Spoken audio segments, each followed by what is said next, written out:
Hello दोस्तों, स्वागत है आपका बोर्ड हैकर क्लास के अंदर। मैं आपका अपना आदिल भाई और आज मैं आपके लिए लेकर आ गया हूं बिहार बोर्ड क्लास 10th के फिजिक्स का पहला चैप्टर प्रकाश के परावर्तन का पहला लेक्चर। और इस लेक्चर के अंदर हम ये सारे टॉपिक्स को कवर करने वाले हैं और इस लेक्चर के लास्ट में इन सारे टॉपिक्स से जो हमारे बोर्ड फाइनल एग्जाम के लिए इंपॉर्टेंट क्वेश्चंस बन सकता है उसके ऊपर हम लोग डिस्कस करने वाले हैं। तो जुड़े रहिए और मजे से पढ़ते रहिए। इस सफर पे बहुत ही मजा आने वाला है। आपके लिए जी जान लगाकर पढ़ाऊंगा, बस आप दिल लगाकर पढ़ते रहना। तो चलिए पहला टॉपिक स्टार्ट करते हैं, वो है प्रकाश क्या है, व्हाट इज लाइट। तो देखो दोस्तों, इस ब्रह्मांड के अंदर कोई भी चीज दो में से एक चीज हो सकती है। या तो वो चीज पदार्थ हो सकती है या तो वो चीज ऊर्जा हो सकती है। पदार्थ मतलब वो चीज जिसमें वजन हो, जो जगह घेरती है, जैसे हवा हो गया, पानी हो गया, दीवार हो गया, बोर्ड हो गया, हम लोग हो गए। जिस चीज में वजन हो, जो जगह घेर रही है, वो पदार्थ है। और ऊर्जा वह चीज जिसमें काम करने की क्षमता हो, उसे ऊर्जा कहते हैं। तो ब्रह्मांड की कोई भी चीज दो में से एक हो सकती है, या तो पदार्थ या तो ऊर्जा। और ये जो हमारा प्रकाश है, ये ऊर्जा है, एनर्जी है, एक ऐसा ऊर्जा जिससे हम इस पूरे रंग बिरंगे संसार को देख पाते हैं। यानी कि देखने के लिए दो चीजों की जरूरत होती है, एक आंख की, दूसरे प्रकाश की। अब इमेजिन कीजिए कि आप एक काल कोठरी के अंदर हैं, आपके पास आंख है लेकिन उस काल कोठरी में प्रकाश की एक भी किरण नहीं पहुंच पा रही है, तो आप उस काल कोठरी के अंदर किसी चीज को नहीं देख पाएंगे। इसका मतलब है कि देखने के लिए प्रकाश का होना बहुत ही जरूरी है। तो अब हम प्रकाश को ऐसे डिफाइन करेंगे कि प्रकाश ऊर्जा का वैसा रूप है जिससे हम इस रंग बिरंगे संसार को देख पाते हैं। उम्मीद करता हूं कि ये प्रकाश क्या समझ में आ गया होगा। दूसरा चीज है, हम किसी वस्तु को कैसे देख पाते हैं। हम किसी वस्तु को कैसे देख पाते हैं, बहुत सिंपल एक्सप्लेनेशन है। चलिए मैं आपको समझाता हूं। तो यहां पर मैंने बना लिया एक कॉफी टेबल, जो कि मुझे दहेज में मिला था। ये कॉफी टेबल, ओके। यहां पे मैंने बना लिया कॉफी टेबल है, इसके ऊपर मैंने रख दिया कॉफी कप, ओके। और यहां पे मान लेते हैं कि ये प्रकाश स्रोत है, ठीक है। ये क्या है? प्रकाश स्रोत। प्रकाश स्रोत मतलब जहां से प्रकाश निकलती है। और यहां पे मान लो कि मेरी गजाली आंख है। कैसे आंख है? गजाली आंख। अब होता है एक्चुअली क्या है कि प्रकाश स्रोत से यानी प्रकाश निकलती है और फिर उस वस्तु पे पड़ती जिसे हम देखना चाहते हैं, और फिर उस वस्तु से टकराकर प्रकाश हमारे आंखों पर पहुंचती है, तब वो वस्तु हमें नजर आती है। क्या मजेदार चीज है। मतलब हम किसी वस्तु को कैसे देख पाते हैं? क्या होता है कि प्रकाश स्रोत किसी वस्तु पे, प्रकाश स्रोत से प्रकाश निकलती है, किसी वस्तु पे पड़ती है, और फिर उससे टकराकर जब हमारे आंखों पर आती है, तो जाकर हम उस वस्तु को देख पाते हैं। क्या अमेजिंग चीज है। जैसे इसका मतलब समझो कि अगर तुम सामने दीवार को देख पा रहे हो, इसका मतलब है कि दीवार से प्रकाश टकराकर आपकी आंख पर आ रही है, तब आप दीवार को देख पा रहे हो। इमेजिन कीजिए कि आप सामने किसी टेबल को देख रहे हो, तो कैसे देख रहे हो? प्रकाश की किरण टेबल पे पड़ती होगी और फिर उससे टकराकर आपकी आंख पर आती होगी, तो आपको टेबल दिखता होगा। अब आप बोलोगे सर एक क्वेश्चन बन रहा है, वो ये कि जैसे कि प्रकाश हमारे आंख पर पहुंचा तो उसके बाद क्या हुआ कि वो चीज हमें दिखने लगा। तो भाई इसके लिए एक चैप्टर हमारे पास है, मानव नेत्र, उसमें जाएंगे, विशेष मैकेनिज्म देखेंगे। लेकिन फिलहाल इतना ही समझो कि प्रकाश स्रोत से प्रकाश निकलकर किसी वस्तु पे पड़ती है, उससे टकराकर हमारे आंखों पे आती है, तो जाकर वो वस्तु हमें दिखने लगती है ना। उम्मीद करता हूं कि दोस्तों ये वाला पॉइंट भी समझ में आ गया होगा। अगला पॉइंट है कि प्रकाश कैसे गमन करता है, हाउ लाइट ट्रेवल्स। प्रकाश कैसे चलता है? तो बच्चों बहुत सिंपल चीज है, प्रकाश सीधी रेखा में चलता है। प्रकाश कैसे चलता है? सीधी रेखा में, यानी रैखिक रेखा में। अब आप बोलोगे सर कैसे मान ले प्रकाश सीधी रेखा में चलती है? कैसे? आप जो बोलिएगा मान लेंगे, बेवकूफ बना रहेगा। नहीं भाई, प्रकाश सीधी रेखा में चलती है, रैखिक रेखा में चलती है। अभी प्रूफ करता हूं जल्द से। चलो एक एग्जांपल समझते हैं। जैसे कि मैं यहां पर खड़ा हो गया, ठीक, सामने से तुम टॉर्च मार रहे हो, ठीक, टॉर्च से प्रकाश भेज रहे हो। अब तुम क्या देख रहे हो कि प्रकाश मेरे ऊपर पड़ी और फिर पीछे मेरा छाया बन गया।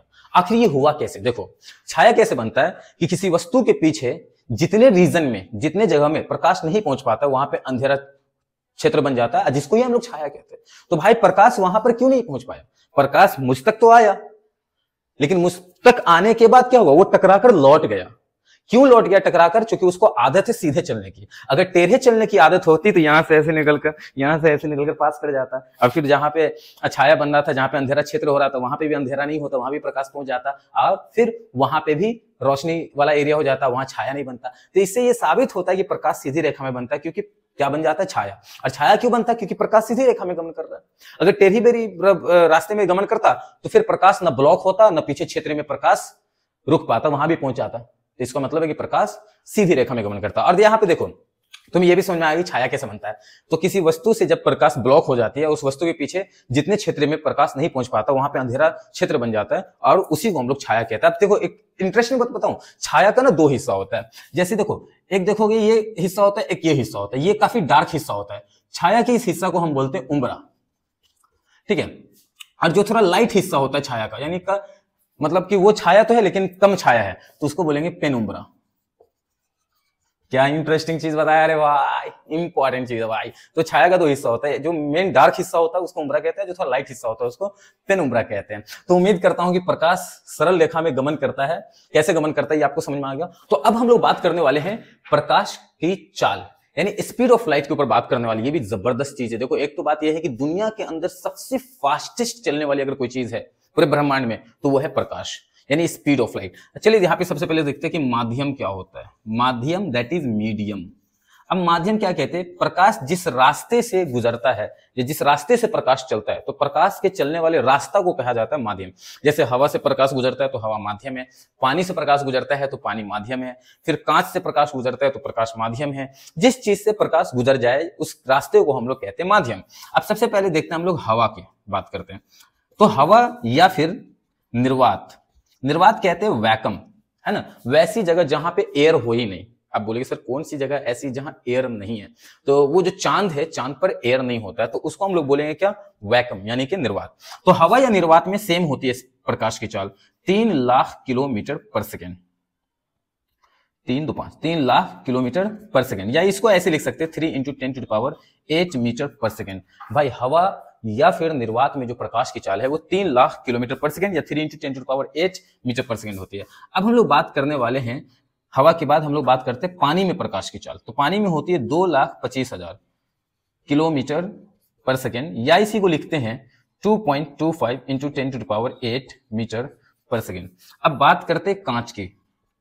तो जो कांच में प्रकाश की चाल होती है वो होती है 2 लाख किलोमीटर पर सेकेंड, 2 लाख किलोमीटर पर सेकेंड, या फिर 2 × 10⁸ मीटर पर सेकंड होती है। हम आपको बता देते भाई इस पूरी दुनिया के अंदर या ब्रह्मांड के अंदर सबसे फास्ट चलने वाली जो चीज है वो प्रकाश है। प्रकाश की जो चाल हवा में होती है अराउंड 3 लाख किलोमीटर पर सेकंड होती है। मतलब समझ रहे हो, एक सेकंड में 3 लाख किलोमीटर पर सेकंड। देखो अब यही जगह से आइंस्टीन की एक थ्योरी आती है जिसका नाम है थ्योरी ऑफ रिलेटिविटी, है ना। उस थ्योरी ऑफ रिलेटिविटी में आइंस्टीन जिक्र करते हैं जो है टाइम ट्रैवल की, यानी कि फ्यूचर में जाने की बात करते हैं। तो वहां पर अगर फ्यूचर में जाने की बात करते हैं तो उसमें एक कंडीशन है कि आप फ्यूचर में जा सकते हैं, टाइम ट्रैवल कर सकते हैं, लेकिन आपके पास जो चाल होनी चाहिए वो प्रकाश की चाल के बराबर होनी चाहिए। यदि आप प्रकाश की चाल से चलिएगा, स्पीड ऑफ लाइट से चलिएगा, तो आप फ्यूचर में पहुंच जाएगा। बोलेगा सर ये कुछ समझ में नहीं आया, कैसे हम प्रकाश की चाल से चलेंगे तो फ्यूचर में चले जाएंगे। बहुत सिंपल सी चीज मैं आपको बताता हूं होता क्या है। देखो जो हमारा स्पीड है ना, जो चीज जितनी फास्ट चलती है टाइम उसके लिए उतना स्लो चलता है। सपोज करो जैसे कि मान लो कि मुझे और आप दोनों को चलनी है किसी एक चौक पर चलनी है जो कि 10 किलोमीटर दूर है। अब क्या है, मैं चल रहा हूं 200 मीटर पर सेकंड की स्पीड से और आप बहुत स्लो चल रहे हैं, बहुत ही स्लो चल रहे हैं। तो क्या होगा, हम दोनों का डेस्टिनेशन एक ही है, हम दोनों को जाना है उस चौक पे, ठीक है, जो कि 10 किलोमीटर पे है। अब क्या है, मैं बहुत हाई स्पीड से जा रहा हूं और वो वहां पे मैं पहुंच गया, समझो तो 15-20 मिनट के अंदर मैं वहां पहुंच गया और आप बहुत स्लो चल रहे हो तो आप देर से पहुंचोगे। सोचो हम दोनों को पहुंचना वही उसी जगह पे था, लेकिन जहां पर तुम्हें पहुंचना था वहीं पे मुझे पहुंचना, तो मैं वहां पे पहुंच गया और तुम वहां पे अभी नहीं पहुंचे। इसका मतलब है कि मेरे लिए वो चीज प्रेजेंट है लेकिन आपके लिए वो चीज फ्यूचर हो चुकी है, अभी वहां पे नहीं पहुंचे। क्यों ऐसा हुआ? दोनों तो साथ में निकले थे लेकिन हम बहुत पहले पहुंच गए और आप देर से पहुंच रहे हो, मतलब हमारे लिए वो प्रेजेंट हो गया, आपके लिए वो फ्यूचर है। इसका मतलब है कि जितना फास्ट आप चलोगे टाइम आपके लिए उतना स्लो हो गया। अगर आप प्रकाश की चाल से चलोगे ना, तो अगर मान लीजिए कि प्रकाश की चाल से आप 4-5 दिन जो है वो अंतरिक्ष में चल रहे हैं, 4-5 दिन आपके धरती पे आप 4-5 दिन चलोगे प्रकाश की चाल से और आपकी धरती पे हजारों साल गुजर चुका होगा। सोच रहे हो, यही एक टाइम ट्रैवल, इसके लिए कंडीशन प्रकाश की चाल चाहिए। अब जैसे कुरान के अंदर भी सूरह अल हज के अंदर अल्लाह फरमाता है कि तेरे रब के यहां जो है एक दिन तुम्हारे 1000 सालों के बराबर होगा। मफहूम है एक आयत का कि तेरे रब के यहां जो है एक दिन तुम्हारे यहां के 1000 सालों के बराबर होगा।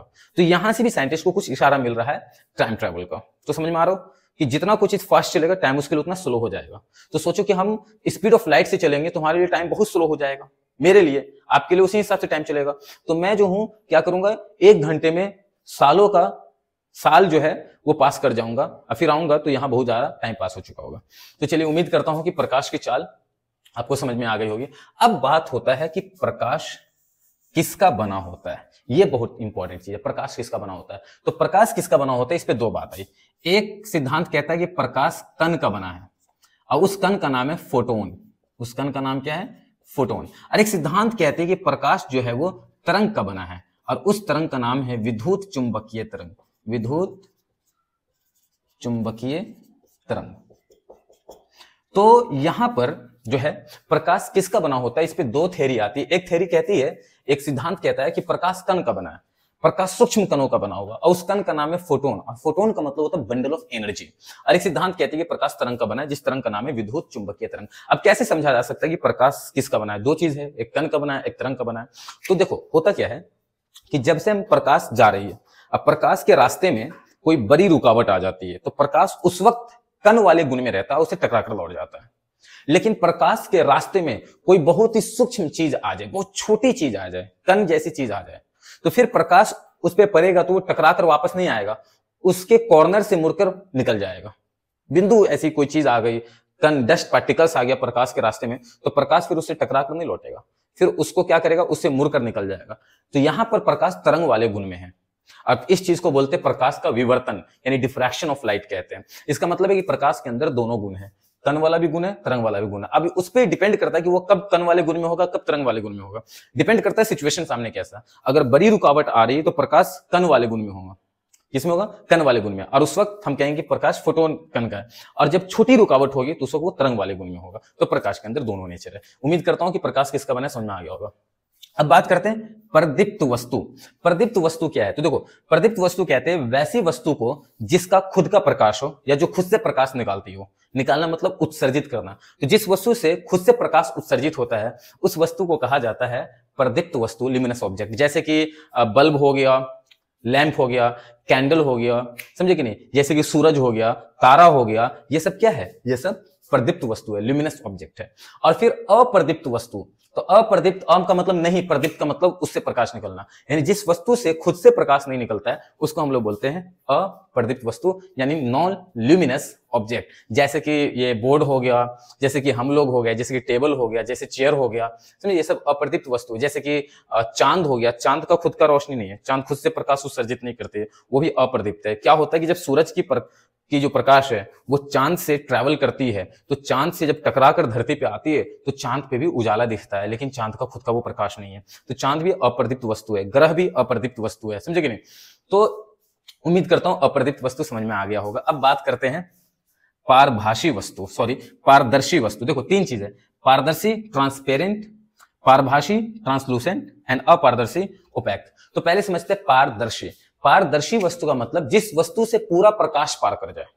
जैसे कि हवा से पूरा प्रकाश पार कर जाता है, साफ सुथरा कांच है उससे पूरा प्रकाश पास कर गया, पानी है उससे पूरा प्रकाश पार कर गया। तो जिस वस्तु से पूरा का पूरा प्रकाश पार कर जाए वो होता है पारदर्शी वस्तु, यानी ट्रांसपेरेंट ऑब्जेक्ट। अब आता है अपने पास अगला है पारभासी वस्तु। तो पारभासी वस्तु उस वस्तु को कहते हैं जिससे थोड़ा बहुत प्रकाश पार कर पाता है, उसको हम पारभासी वस्तु कहते हैं। जैसे घिसा हुआ कांच, अब घिसा हुआ कांच से देखोगे पूरा प्रकाश नहीं पार करता है, थोड़ा बहुत प्रकाश पार कर पाता है। अब जैसे कि देखोगे तेल लगा पेपर, उससे पूरा प्रकाश पार नहीं करता है, थोड़ा बहुत प्रकाश पार करता है, ठीक है। जैसे कि पॉलीथीन, उससे भी थोड़ा बहुत प्रकाश पार करता है। तो जिस वस्तु से थोड़ा बहुत प्रकाश पार कर पाए वो होती है पारभासी वस्तु, ट्रांसलूसेंट ऑब्जेक्ट। ओके, सो अब बात करते हैं अपारदर्शी वस्तु। अपारदर्शी वस्तु वैसी वस्तु होती है जिससे प्रकाश पार ही नहीं करता। अ का मतलब नहीं, पार का मतलब पार करना, यानी जिस वस्तु से प्रकाश पार कर ही नहीं पाता उसे अपारदर्शी वस्तु कहते हैं। जैसे कि ये बोर्ड हो गया, हम लोग हो गए, आईना हो गया। आईना पे देखिए प्रकाश भेजेगा तो पार नहीं करेगा, उससे पूरा प्रकाश टकरा कर लौट ही जाता है। तो आईना हो गया, दीवार हो गया, ये सब क्या हो गया? अपारदर्शी वस्तु। उम्मीद करता हूं कि ये भी आपको समझ में आ गया होगा। सो दोस्तों, अब सबसे इंपॉर्टेंट टॉपिक हम लोग शुरू करने जा रहे हैं, वो है प्रकाश का परावर्तन, रिफ्लेक्शन ऑफ लाइट। देखो क्या होता है मैं बताता हूं। देखो ये क्या है रिफ्लेक्शन ऑफ लाइट। इमेजिन करो कि आपने प्रकाश लिया और अब प्रकाश अपारदर्शी वस्तु पर भेजते हो, जैसे टॉर्च मारते हो अपारदर्शी वस्तु पे। अपारदर्शी वस्तु क्या, जिसे प्रकाश पार नहीं कर सकती है।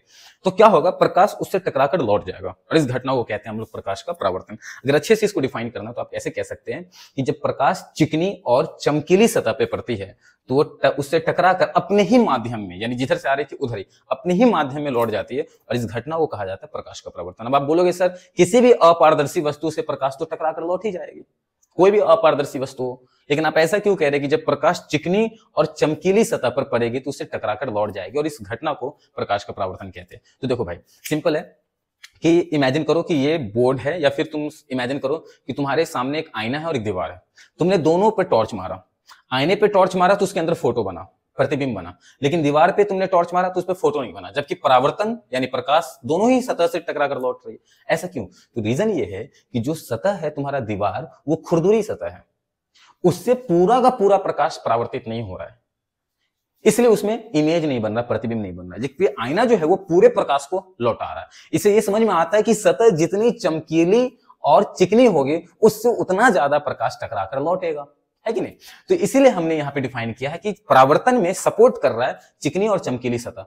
होगा तो सभी अपारदर्शी सतह से परावर्तन, लेकिन अच्छा परावर्तन कहां से होगा? जहां की सतह चिकनी और चमकीली हो। इसलिए डेफिनेशन के अंदर वो जोड़ दिया। हाँ, यहां से भी, दीवार से भी होगा परावर्तन, आईना से भी होता है परावर्तन, तो जहां से जब सबसे अच्छा परावर्तन होता है वहीं पे प्रतिबिंब बनता है। इसका मतलब है कि आईना में जो फोटो बन रहा है, प्रतिबिंब बन रहा है, उसका रिलेशन परावर्तन से है, प्रकाश के परावर्तन से है, राइट? तो खैर, तो ये प्रकाश का परावर्तन समझ में आ गया होगा। अब चलो इसको हम लोग ज्योमेट्रिकली डायग्राम से प्रकाश के परावर्तन को समझते हैं। तो समझो यहाँ पे, जैसे ये मान लो कि एक चिकनी चमकीली सतह है। अब बोलोगे सर चिकनी चमकीली सतह कौन सी सतह? तो मैंने दर्पण ले लिया, ठीक है, दर्पण, क्योंकि दर्पण की सतह बहुत चिकनी और चमकीली होती है, तो ये चिकनी और चमकीली सतह यानी दर्पण ले लिया। अब क्या होगा? प्रकाश की एक किरण आएगी, इस पे पड़ेगी, ठीक, इसे पास तो करेगी नहीं, तो इससे टकरा कर क्या होगी? लौट जाएगी। और इस घटना को हमने कहा प्रकाश का परावर्तन। लेकिन ये जो किरण आ रही है और फिर टकरा कर लौट गई, इस दोनों के बीच में, इस बिंदु पर हम एक काल्पनिक लंब डालेंगे। काल्पनिक लंब का मतलब क्या है कि एक 90 डिग्री पर लाइन खींचेंगे, इमेजिनरी लाइन, उसे हम कहेंगे अभिलंब। और अभिलंब क्या होता है? जैसे मैं बताता हूं, जैसे ये देखो, हमने इस पे अभिलंब खींचा, मतलब जिस सतह पर अभिलंब खींचेंगे, अभिलंब सतह के दोनों तरफ 90 डिग्री एंड 90 डिग्री बनाता है। तो यहां पे हम एक काल्पनिक अभिलंब खींचेंगे, तो ये क्या होगा? 90 डिग्री पे, मतलब ये यहां से यहां तक 90 डिग्री बनाएगा, यहां से यहां तक 90 डिग्री बनाएगा, मतलब ये पूरा 90 डिग्री, ये पूरा 90 डिग्री। चलो, तो ये हो गया डायग्राम ऑफ प्रकाश का परावर्तन का। उम्मीद करता हूं समझ में आ रहा होगा। अब क्या करते हैं अपन? अब अपन ये करते हैं कि इसको नेमिंग करते हैं, ठीक है? और याद रखना भाई, ए, ओ, बी, एन और पी, क्यों इसको नाम दे देते हैं। अब ये जो प्रकाश के परावर्तन का ज्योमेट्रिकल डायग्राम है, इस डायग्राम को बहुत ही अच्छे तरीके से समझना और इसके कंपोनेंट्स को याद रखना, ठीक है? जैसे मैं आपको बताता हूं, जो एओ है, ये जो एओ है, ठीक है, इसको बोलते हैं आपतित किरण। इसको क्या बोलते हैं?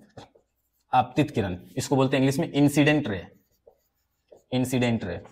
उसके बाद ये जो आ रही है किरण, वो आपतित किरण, और जो टकरा कर लौट गई वो है परावर्तित किरण, यानी ओबी जो है वो है परावर्तित किरण, ठीक है, वो है परावर्तित किरण, रिफ्लेक्टेड रे। इंग्लिश में क्या बोलेंगे इसको? रिफ्लेक्टेड रे कहेंगे हम लोग इसको। उसके बाद ये जो है, ये बिंदु, इसको बोलते हैं आपतन बिंदु। जो ओ है वो है आपतन बिंदु, आपतन बिंदु, point of incidence, point of incidence. तो इस बिंदु को हम लोग क्या बोलेंगे? आपतन बिंदु, यानी कि पॉइंट ऑफ इंसिडेंस कहेंगे। उसके बाद ये जो ON है, अभिलंब है। ON क्या है? अभिलंब, यानी कि इसको हम लोग बोलते हैं नॉर्मल। क्या बोलते हैं इसको? नॉर्मल। अब यहां जो एक एंगल बन रहा है, देखो ये एंगल किसके बीच बन रहा है? ये है तुम्हारा आपतित किरण और ये है तुम्हारा अभिलंब। तो आपतित किरण और अभिलंब के बीच का कोण होता है आपतन कोण। तो यहां पे एंगल को नेम देते हैं एंगल AON। यह है आपतन कोण, आपतन कोण। इंग्लिश में बोलते हैं angle of incidence, angle of incidence, ठीक है। और इसको डिनोट करते हैं आई से, इसको डिनोट करते हैं आई से। अब ये वाला एंगल देखो, ये एंगल परावर्तित किरण और अभिलंब के बीच बन रहा है, तो इसको बोलेंगे अपन परावर्तन कोण। क्या बोलेंगे इसको? परावर्तन कोण। मैं यहां पे लिख देता हूं OB जो है, sorry, angle BON, angle BON, ये जो है आपका, ये है परावर्तन कोण।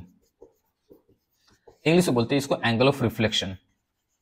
क्या बोलते हैं इसको? Angle of reflection. तो ये हो गया BON, अपना परावर्तन कोण। उसके बाद दोस्तों यहां पे ये वाला और ये वाला भी दो एंगल तो है, इस एंगल को क्या कहेंगे? तो इस एंगल को नेम लेते हैं एंगल AOP, और एंगल ये वाला BOQ, ये दोनों को कहते हैं चमकता हुआ कोण, चमकता हुआ कोण, ग्लैंसिंग एंगल कहते हैं इंग्लिश में हम लोग इसको, इसको बोलते हैं हम लोग ग्लैंसिंग एंगल। तो उम्मीद करता हूं कि ये परावर्तन को ज्योमेट्रिकल ऐसे दिखाएंगे और फिर उसके कंपोनेंट्स का नेम। अगर आपके एग्जाम में आता है कि प्रकाश का परावर्तन क्या है, तो आप उसको डिफाइन करेंगे कि जब प्रकाश की किरण चिकनी और चमकीली सतह पे पड़ती है तो उससे टकराकर अपने ही माध्यम में लौट जाती है, इस घटना को प्रकाश का परावर्तन कहते हैं। फिर ये डायग्राम आपको देना है और डायग्राम के बाद ये जो उसके नेम्स है वो भी आपको लिखने होंगे। ओके, तो एक बार कवर करो, आपतित किरण, परावर्तित किरण, आपतन बिंदु, अभिलंब, आपतन कोण, परावर्तन कोण और ये दोनों चमकता हुआ कोण। अब उम्मीद करता हूं ये क्लियर हो गया होगा। अब बात करते हैं प्रकाश के परावर्तन के नियम। अब बात करते हैं प्रकाश के परावर्तन के नियम।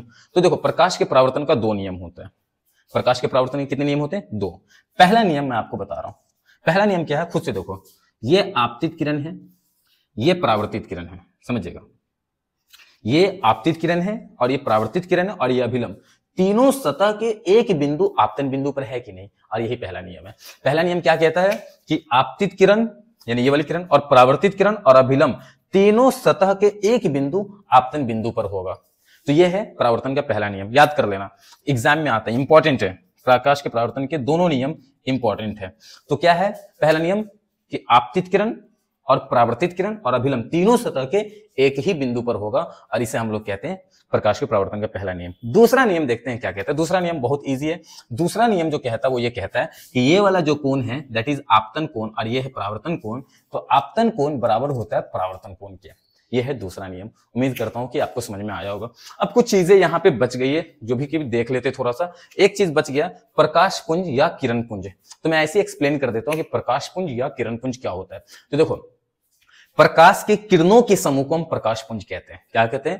प्रकाश के किरणों के समूह को प्रकाश पुंज कहते हैं। और ये 3 टाइप की होती है। कितने टाइप की होती है? 3 टाइप की होती है। मैं आपको समझा देता हूं, ठीक है। एक ऐसी किरण पुंज जिसमें प्रकाश समांतर चलती है, उसको बोलते हैं समांतर किरण पुंज। जैसे कि सूरज की किरण पुंज। अब तुम सूरज की किरण पुंज को देखोगे, अगर तुम सूरज की किरण पुंज को देखोगे तो सूरज की जो किरण पुंज है यानी उसके किरणों का समूह है, उसमें जो है उसकी किरणें जो है वो समांतर चलती है, तो इसको बोलते हैं समांतर किरण पुंज। यानी किरण पुंज क्या हुआ? किरणों के समूह को किरण पुंज कहते हैं। अब पहला किरण पुंज कौन सा होता है? समांतर किरण पुंज। समांतर किरण पुंज का क्या मतलब? वैसी किरण पुंज जिसमें किरणें समांतर चलती है। एक होता है अभिसारी किरण पुंज। अभिसारी किरण पुंज समझिएगा, अभिसारी मतलब जमा होना, कन्वर्ज होना। अभिसारी किरण पुंज का मतलब वैसा किरण पुंज जिसमें किरणें एक बिंदु पे आके जमा हो जाती है। जैसे टॉर्च से निकलने वाली किरण पुंज, देखना, टॉर्च से निकलने वाली किरण पुंज अगर तुम कवर करोगे टॉर्च को, ठीक है, तो जो टॉर्च से किरण पुंज निकलेगी, तो देखो सारी किरण पुंज देखोगे तो एक बिंदु पर आकर जमा हो जाती है। तो ये क्या हुआ? अभिसारी किरण पुंज। अभिसारी मतलब जमा होना। तो टॉर्च से जो किरण पुंज निकल रही है उसमें किरणें किसी बिंदु पर जाके क्या हो जाती है? जमा हो जाती है। और अब बात करते हैं तीसरा किरण पुंज, अपसारी, डाइवर्जिंग किरण पुंज, डाइवर्जिंग बीम, अपसारी किरण पुंज। तो अपसारी किरण पुंज वैसी किरण पुंज है जिसमें किरणें एक स्रोत से निकलकर फैलते चली जाएगी। जैसे कि आप बल्ब की किरण पुंज को देखिएगा, तो बल्ब में जो किरण पुंज होता है वो प्रकाश स्रोत से निकलकर किरणें उसमें क्या होती है? फैलने लगती है। तो ये हो गया अपसारी किरण पुंज, ये हो गया अभिसारी किरण पुंज और ये हो गया समांतर किरण पुंज। उम्मीद करता हूं ये सारी चीजें आपको समझ में आ गई होगी। तो चलिए अब बात करते हैं इन सारे टॉपिक से निकलने वाले इंपॉर्टेंट क्वेश्चंस की तरफ। तो दोस्तों अब हम लोग ये देखते हैं कि हमारे जो फर्स्ट लेक्चर है प्रकाश के परावर्तन का, इसके अंदर जो हम लोगों ने टॉपिक्स कवर किया उससे क्या क्या इंपॉर्टेंट क्वेश्चन हमारे बोर्ड फाइनल एग्जाम के लिए बन सकता है। तो चलिए सबसे पहला क्वेश्चन शुरू करते हैं। सबसे पहला क्वेश्चन ये है कि प्रकाश कैसे चलता है, प्रकाश कैसे गमन करता है। तो मैंने बताया था प्रकाश सीधी रेखा में गमन करता है। पहला क्वेश्चन ये हो गया। दूसरा क्वेश्चन, प्रकाश किसका बना होता है। तो मैंने आपको बताया था 2 सिद्धांत ने अलग अलग बात कही। एक कण वाला सिद्धांत ने कहा कि प्रकाश कण का बना हुआ है, यानी उस कण का नाम है फोटोन कण। और एक तरंग सिद्धांत ने कहा कि प्रकाश तरंग का बना हुआ है और उस तरंग का नाम है विद्युत चुंबकीय तरंग। तो हम कह सकते हैं कि प्रकाश फोटोन कण का बना हुआ है या विद्युत चुंबकीय तरंग का बना हुआ है। ये दूसरा क्वेश्चन भी हमारा कंप्लीट हो गया। तीसरा ऐसा क्वेश्चन हो सकता है कि हवा, पानी या कांच में प्रकाश की चाल कितनी होती है। तो हवा में 3 लाख किलोमीटर पर सेकंड या 3 × 10⁸ मीटर पर सेकंड, और जो पानी है उसमें 2,25,000 किलोमीटर पर सेकंड या फिर 2.25 × 10⁸ मीटर पर सेकंड, और जो कांच में होती है वो 2 लाख किलोमीटर पर सेकंड होती है या फिर 2 × 10⁸ मीटर पर सेकंड होती है। उसके बाद जो हमारा अगला क्वेश्चन ये बनता है कि प्रकाश के परावर्तन के कितने नियम है। तो आपने बताना है 2 नियम है। दूसरा नियम क्या है, इंपॉर्टेंटली पूछा जाता है। तो आप ये कहेंगे कि आपतन कोण बराबर होता है परावर्तन कोण के, एंगल आई इक्वल होता है एंगल आर के। फिर सवाल पूछेगा ऐसे कि निम्नलिखित में कौन वस्तु प्रदीप्त है। तो आप याद रखना प्रदीप्त वस्तु है जिसका अपना प्रकाश होता है। तो 3 ऐसा देगा जो अप्रदीप्त होगा, जैसे टेबल दे देगा, कुर्सी दे देगा, चांद दे देगा और तारा दे देगा। तो टेबल अप्रदीप्त है, कुर्सी अप्रदीप्त है, चांद भी अप्रदीप्त है और जो तारा है वो प्रदीप्त है, तो आप तारा पे टिक करना। तो ऐसा पूछा जा सकता है निम्नलिखित में कौन प्रदीप्त है कौन अप्रदीप्त है। फिर ऐसे भी क्वेश्चन बन सकता है कि निम्नलिखित में कौन पारदर्शी वस्तु है, तो पारदर्शी जिसे पूरा प्रकाश पार कर जाए, जैसे कि हवा भी ऑप्शन में हो सकता है, कांच भी हो सकता है, साफ सुथरा, और पानी भी हो सकता है। अपारदर्शी वस्तु पारभाषी वस्तु कौन है, तो तेल लगा पेपर, घिसा हुआ कांच, समझे कि नहीं, पॉलीथीन वगैरह हो सकता है। और अपारदर्शी वस्तु बोलेगा तो टेबल, कुर्सी, दीवार, आईना वगैरह। ये कुछ इंपॉर्टेंट क्वेश्चन है। और अगला जो हमारे पास इंपॉर्टेंट क्वेश्चन है वो ये है कि ऐसा भी क्वेश्चन हो सकता है, न्यूमेरिकल टाइप क्वेश्चन हो सकता है कि प्रकाश, अब चलो इस क्वेश्चन को डिकोड करते हैं। क्वेश्चन क्या है कि प्रकाश की एक किरण किसी सतह पर इस प्रकार आपतित होती है कि परावर्तन कोण का मान 30 डिग्री है, तो आपतन कोण का मान लिखिए। देखिए क्वेश्चन ये कह रहा है कि किसी सतह पर प्रकाश की किरण आपतित होती है। चलो ठीक है, किसी सतह पे प्रकाश की किरण आपतित हो गई, और आपतित हो गई हुई होगी तो परावर्तित भी हुई होगी, तो हमें खुद से परावर्तित कर देना है इसको, परावर्तित हो गई, और अभिलंब भी खुद से ही डाल देंगे। तो ये हो गया डायग्राम। अब इसमें बोला इस तरह से आपतित होती है कि परावर्तन कोण का मान 30 डिग्री है। परावर्तन कोण कौन होता है, ये जो आर है उसको हम परावर्तन कोण कहते हैं। तो परावर्तन कोण 30 डिग्री है, आपतन कोण नहीं बताया और हमसे आपतन कोण का मान पूछा है। तो आपको प्रकाश के परावर्तन का दूसरा नियम याद होगा। दूसरा नियम क्या कहता है कि जो एंगल आई होता है और एंगल आर होता है दोनों बराबर होता है। तो एंगल आर कितनी डिग्री है अपने पास, 30 डिग्री है, तो एंगल आई भी हमारे पास 30 डिग्री होगी, है ना। इस क्वेश्चन में आपको सिर्फ वैल्यू दिया था, एंगल आर की वैल्यू दिया था 30 डिग्री, और आपको पता है कि आई और आर दूसरे नियम से दोनों ही बराबर होते हैं, तो दोनों ही कितना होगा, 30 डिग्री। अब चलो इस क्वेश्चन को क्रैक करते हैं। प्रकाश की एक किरण किसी सतह पर इस प्रकार आपतित होती है कि आपतित किरण सतह के साथ 60 डिग्री कोण का मान बनाता है। समझो, एक सतह ले लिया, इस पे प्रकाश की किरण आपतित हुई, टकराकर लौट भी गई, और यहाँ पे अभिलंब भी डाल दिया, ठीक, कोई दिक्कत नहीं। इस प्रकार आपतित होती है कि आपतित किरण, यानी ये हमारा जो है ये आपतित किरण है, सतह के साथ 60 डिग्री बनाता है। ये आपतित किरण है और ये सतह है तुम्हारा, यानी ये जो कोण है ये 60 डिग्री है। और इसके बाद तुमसे आई भी पूछा और आर भी पूछा, ठीक है। तो यहाँ पे ये वाला कोण दिया, हो सकता है ये भी दे सकता है, परावर्तित किरण और सतह के बीच का कोण हो सकता है तुम्हारे पास। दिमाग कैसे लगाना समझो। तुमको मैं एक बात बता देता हूं कि जो तुम्हारा, मैंने क्या बोला था कि जो अभिलंब होता है वो अपने दोनों साइड 90 डिग्री बनाता है। तो मतलब कि ये जो है तुम्हारा, ये जो है ये अभिलंब है, और अभिलंब के इस साइड में यहां से यहां तक 90 डिग्री होता है। तो जाहिर सी बात है कि ये पूरा 90 डिग्री है, और इतना 60 है, तो इतना मेरे हिसाब से 30 बचेगा, तब ना ये पूरा 90 हो जाएगा। इसका मतलब है कि जो आई होगा वो 30 डिग्री होगा, और जाहिर सी बात है कि आई और आर बराबर होता है, तो दोनों ही कितना होगा, 30 डिग्री। समझो ये पूरा कितना होता है, 90 डिग्री। अब 90 में ये अकेला 60 है, तो ये 30 ही होगा, है ना। तो इसका मतलब आई 30 होगा, आई 30 होगा तो आई और बराबर होता है परावर्तन के दूसरे नियम से, तो भी 30 होगा। उम्मीद करते हैं कि ये फर्स्ट लेक्चर आपको समझ में आया होगा। सो दोस्तों जुड़े रहो, और धीरे धीरे सफर पे मजा आने वाला है, और अगले लेक्चर को भी जरूर देखना, और इस तरीके से सिलसिलेवार तरीके से पढ़ते रहना। फिजिक्स, केमिस्ट्री, मैथ, बायो सभी पढ़ाऊंगा, ताबड़तोड़ तरीके से पढ़ाऊंगा, एग्जामिनेशन पॉइंट ऑफ व्यू से पढ़ाऊंगा। मिलते हैं अगले लेक्चर में, बाय बाय, टेक केयर।